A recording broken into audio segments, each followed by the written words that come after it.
Assalomu alaykum qadrli futbol ixlosmandlari. E'tiboringiz markazida Futbol maydoni kanali. Kanalimizga obuna bo'lib, videolarimizga like bosishni unutmang. Yaxshilab o'rnashib oling. Demak, biz boshladik.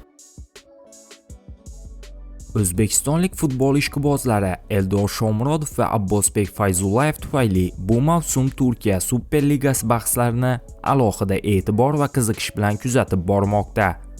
Har ikki legionerimizni o'z safida jamlagan Istanbul Başakşehir jamoasi hamyurtlarimiz yordamida Yevropa kuboklariga yo'llanma olish uchun kurashni davom ettirmoqda. Nemis futbolda pishgan yosh murabbiy Nuriy Shahin qo'l ostidagi jamoa oxirgi 5 ta uchrashuvdan 4 tasida zafar quchdi va bittasi chempionlik uchun da'vogarlik qilayotgan Fenerbahçe bilan durang o'ynadi. Bu natijalar istanbulliklarni Yevrokuboklarga yo'llanma beradigan kuchli to'rtlikka ancha yaqinlashtirdi.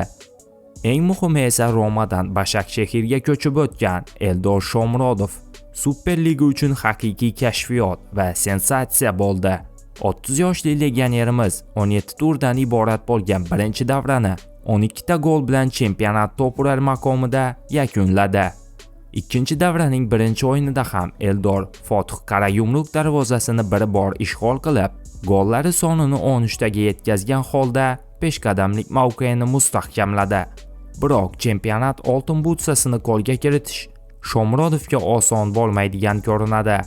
Endi Shomurodov ko'zlayotgan oltin butsaga boshqa da'vogar paydo bo'ldi. Braziliyalik Talisca Fenerbahçening asosiy gol qiroliga aylandi. Shomurodovga muxlislik qilayotgan futbol ishqibozlari uchun xavotirli tomoni shundaki, Talisca birdaniga ko'p gol ura boshladi. Oxirgi 3 ta uchrashuvda raqiblar darvozasini 5 bor ishg'ol qildi. Nima ham deymiz, hamyurtlarimizga omad tilab qolamiz. Bugungi dasturimiz shundan iborat edi. Video sizga ma'qul kelgan bo'lsa, bir dona like bosib, kanalimizga obuna bo'lishingizni so'rab qolamiz. E'tiboringiz uchun katta rahmat. Bizni kuzatishda davom eting.